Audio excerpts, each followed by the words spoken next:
Salut à toutes et à tous les amis, j'espère que vous allez bien. Vous l'imaginez certainement, ce tour de la presse sportive sera grandement consacré aux résultats de la Ligue des Champions. Et on commence sans plus tarder avec la terrible humiliation subie par le RC Lens, éliminé de la Ligue des Champions après avoir coulé contre Arsenal, comme le placard de la Voix du Nord. Après l'exploit lors de la confrontation aller entre les deux équipes, les 101 ont cette fois-ci été complètement dépassés par l'événement, s'inclinant sur un cinglant 6-0, la pire défaite d'un club tricolore en Ligue des Champions, souligne l'équipe dans ses pages intérieures. Le score aurait pu être plus lourd au vu du 5-0 à la pause. La Provence rapporte de son côté que le club lensois va désormais devoir se concentrer sur la dernière rencontre face à Séville qui pourrait lui permettre d'être repêché en C3. Comme le rapporte Marca dans ses pages intérieures, le club andalou a aussi vécu une soirée compliquée en se faisant éliminer par le PSV, défaite 3-2 malgré pourtant avoir mené de 2 buts. Cruel. En Angleterre, la qualification des Gunners et la première place du groupe fait les gros titres. Pour le Daily Mail, cette équipe d'Arsenal va effrayer les meilleurs d'Europe. Les hommes de Mikel Arteta ont réalisé une partition parfaite de A à Z. En attaque, les 5 de devant ont trouvé la faille, de quoi bonifier la confiance des troupes. Le Daily Star met à l'honneur le premier buteur de la partie, l'allemand Kai Havertz. Après la rencontre, l'ancien Lillois Gabriel, passé par les Dogs entre 2017 et 2020, ne s'est pas privé pour chambrer les Lensois. Mais qu'est-ce qu'il s'est passé, a écrit le joueur de 25 ans via un post Instagram où on le voit aux côtés de Bukayo Saka. Une ref au célèbre chant entonné par les hommes de Frank Hez après chaque victoire au Stade Bollaert. S'il aurait été à la fête chez les Gunners, Manchester United tire la gueule ce jeudi matin après le match nul 3-3 concédé face à Galatasaray. Bienvenue en enfer, placarde le Daily Mirror sur sa une en référence au magnifique tifo réalisé par les supporters stambouliotes avant la rencontre. Mené 2 fois par 2 buts d'écart, Galatasaray n'a jamais abdiqué et a fini par arracher le match nul qui lui permet de croire en ses chances de qualification. On retrouve la joie des joueurs turcs sur la une de Photomatch et ces derniers peuvent une fois de plus dire merci à André Onana, auteur d'une nouvelle prestation catastrophique.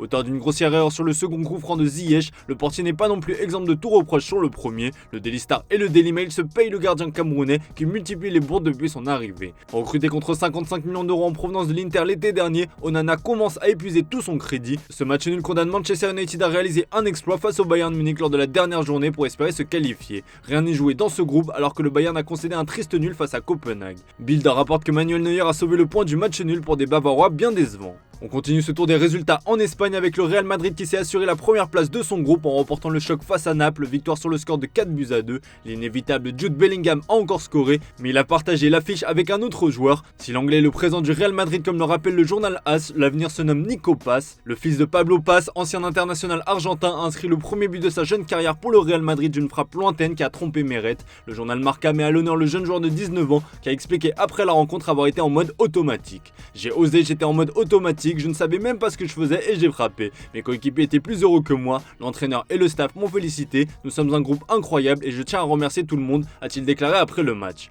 Du côté de Naples, cette défaite ne mine pas le moral des troupes, loin de là, le Corriere dello Sport est même fier du visage affiché par les hommes de Walter Mazzarri. Presque, écrit le quotidien transalpin. Malgré la défaite, Naples reste deuxième du groupe avec le match nul concédé par Braga face à l'Union Berlin.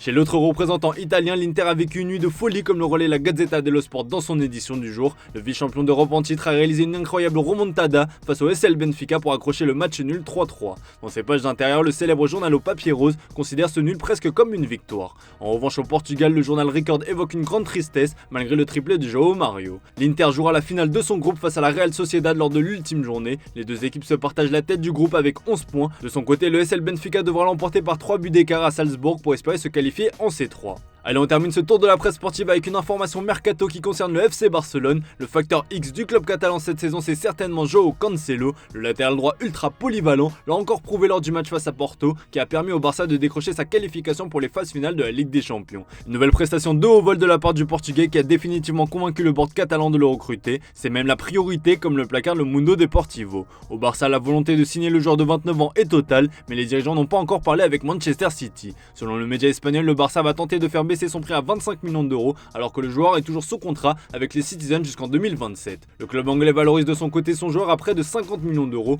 En cas d'échec dans les négociations, le Barça tentera de se le faire prêter une nouvelle saison tout en incluant une option d'achat obligatoire pour 2025 selon le média espagnol. A noter que le club catalan devra se dépêcher dans ce dossier puisqu'il aura une forte concurrence. Arsenal et certains clubs d'Arabie Saoudite seraient intéressés. Et on termine avec le gros breaking de cette matinée. Comme le révèle l'équipe, Fabio Grosso a été mis à pied ce matin. Pierre Sage assurera l'intérim en attendant qu'un nouveau coach soit nommé. Arrivé dans un champ de ruines pour remplacer Laurent Blanc, Fabio Grosso n'aura donc tenu que 2 petits mois et demi et laisse l'OL à la dernière place du championnat. Depuis quelques jours, plusieurs noms sont sortis du chapeau. Les pistes menant à Frédéric Antonetti, Antoine Comboiré et de Claudio Cassapa ont été avancées, tout comme celui de de Bruno Genesio. Selon nos infos, le vestiaire lyonnais militerait d'ailleurs pour un retour de l'ancien coach qui a les faveurs de plusieurs anciens comme Lacazette ou encore Tolisso. La décision finale appartiendra à David Friot qui a plusieurs entraîneurs en tête dont Jorge Sampaoli. La suite au prochain épisode.